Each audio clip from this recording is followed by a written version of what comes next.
Hi అండి, ఎలా ఉన్నారు? నేను చాలా బాగున్నానండి. ఈరోజు మీకు ఒక మంచి ఐటెం చూపిస్తానండి. మనకి తొలి పూజ అందుకునేది వినాయకుడు. వినాయక చవితి దగ్గర పడింది కాబట్టి వినాయకుడికి ఇష్టమైన ప్రసాదం ఉందండి, అదే మోదకాలు.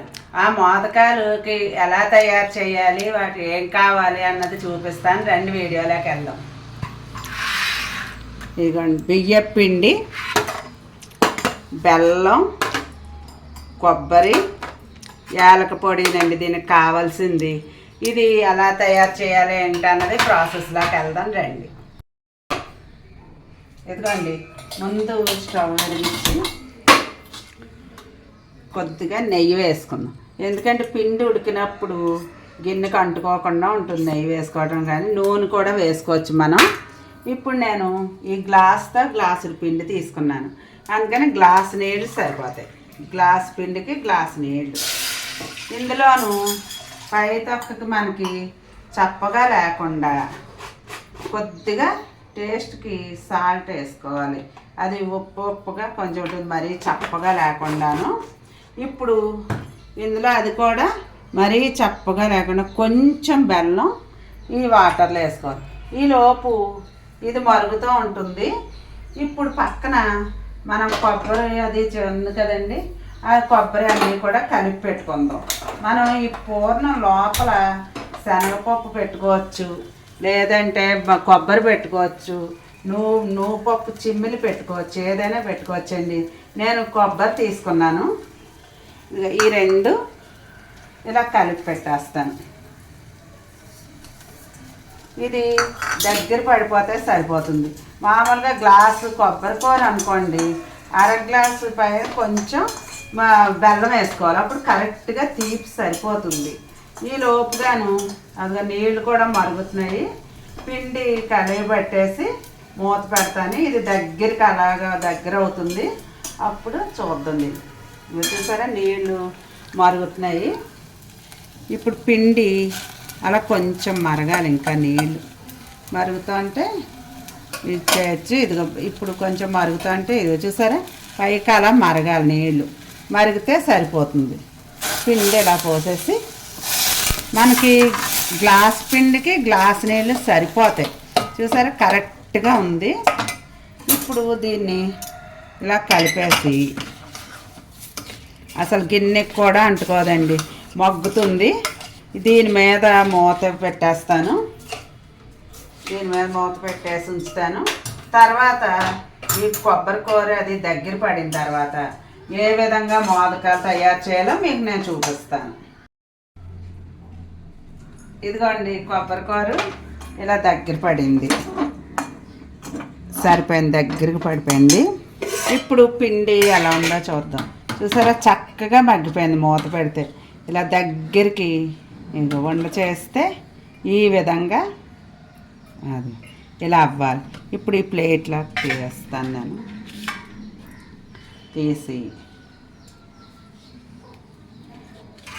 చాలా వినాయకుడికి చాలా చాలా ఇష్టమైన ప్రసాదం అండి. ఎవరైనా సరే కావాలంటే హరహర మహాదేవ్ సీరియల్ వచ్చేది చూసారా, అందులో పార్వతీదేవి ఎప్పుడూ కూడా వినాయకుడికి మోదకాలు చేసి పెట్టేవారు. అమ్మవారు చేసి పెడితే వెంటనే మోదకాలు అనేసరికి ఎక్కడున్నా సరే పరిగెత్తుకుని వచ్చి వినాయకుడు తినేసారండి. సరదాగా ఉండేది ఆ సీరియల్ చూసినప్పుడు. ఇప్పుడు దీన్ని ఎలా చేయాలో చూపిస్తాను చూడండి. చక్కగా చూసారా, చేతికి కూడా అంటుకోకుండా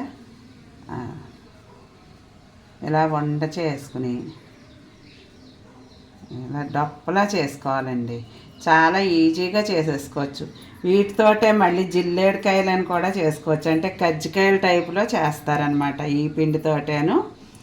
కానీ మోదకాలు అంటే వినాయకుడికి ఇష్టం కాబట్టి ఈ విధంగా చేసుకునే టేస్ట్ ఒకటే మనకి, జిల్లేడికాయలు ఇది కూడాను. ఇందులో నేను పూర్ణం పెట్టుకోవచ్చు, శనగపప్పు పూర్ణం. ఇదిగో కొంచెం కొంచెం కొబ్బరి తీసుకుని ఇలా పెట్టేస్తాం.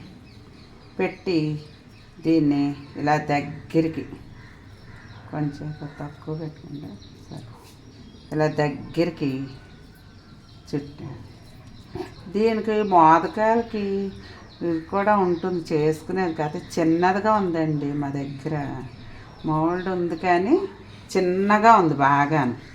అందుకని అదే టైప్లో మనకు రావాలి అనుకుంటే ఇది ఇంతేనండి, ఇలా చేసేసుకోవాలి.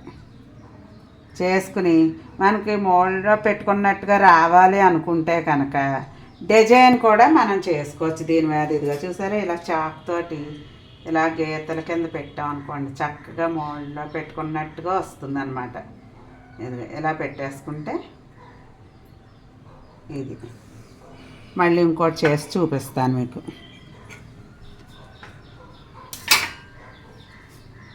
కొంచెం ఈ పిండి తీసుకుని కొద్దిగా ఎక్కువ తీసుకున్నాం అనుకోండి, లోతుగా పెద్దగా వస్తాయి. మనకి ఏ సైజులో కావాలంటే ఆ సైజు చేసుకోవచ్చు. మనం ఇలా డప్పలా చేసుకోవాలి. చూసారా, పిండి విరగటం కూడా ఉండదండి, అదే పదునులో ఎప్పుడూ ఉడికించుకోవాలి. ఇలా పెట్టుకుని చక్కగా చాలా తీయగా కమ్మగా చాలా బాగుంటాయండి ఇవి మోదకాయలు అనేవి. వినాయక చవితికి ఈ పిండితోటే 4-5 రకాలు చేసేసుకోవచ్చు మనం ఈజీగా. ఉండ్రాళ్ళు ఇలా పిండి ఉడికించుకుంటే పూర్ణం ఉండ్రాళ్ళు, కొబ్బరి ఉండ్రాళ్ళు, చిమ్మెలు పెట్టి మోదకాలు చాలా చేసుకోవచ్చండి చవితికి. ఎంతను సులువైన పిండి వంటలే వినాయకుడికి మాత్రం మనం పెట్టేవి. ఇవన్నీ ఇలా చేసుకోవచ్చు. నేను మొత్తం అన్నీ కూడా మళ్ళీ మీకు చేసి చూపిస్తాను. ఇప్పుడు కుక్కర్లో నీళ్ళు పోసుకుని ఇడ్లీ పాత్రలో కానీ ఇదిగా ఇలా చిల్లులు పళ్ళం వేసేసుకోవాలి. స్టవ్ వెలిగిస్తాను. ఇదిగోండి మోదకాయలన్నీ ఇలా అందంగా చేసుకున్నాను. చూసారా ఎంత బాగున్నాయో. ఇది చాలా బాగా వచ్చాయి, అసలు పిండి విడిపోవటం కూడా లేదు, అదే కొలతలో మనం ఉడకపెట్టుకుంటాను.